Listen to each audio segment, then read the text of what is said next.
హర్యానాలోని ఫరీదాబాద్లో అఖ్తర్ ఖాన్ అనే scrap dealer నిజాయితీ చాటుకున్నారు. పొరపాటున పాత సామాన్లతో కలిసి తమ వద్దకు వచ్చిన 15 లక్షల విలువైన బంగారాన్ని యజమానికి తిరిగి అప్పగించారు.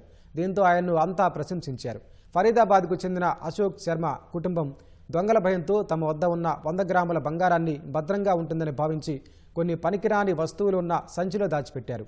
దీపావళి పండుగకు ముందు ఇల్లు శుభ్రం చేసే క్రమంలో ఆ సంచిలో బంగారం ఉన్న విషయాన్ని మర్చిపోయారు. దానిని పనికిరాని వస్తువులుగా భావించి హాజీ అఖ్తర్ ఖాన్ అనే స్క్రాప్ డీలర్కు అమ్మేశారు. ఆ తర్వాత విషయం గుర్తుకొచ్చి వెళ్లి వెతికినా కుప్పలుగా ఉన్న సామాన్లలో బంగారం దొరకలేదు.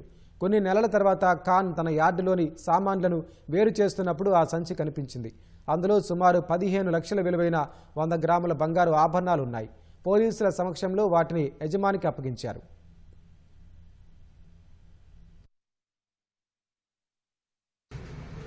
ये बच्चे हैं आपके?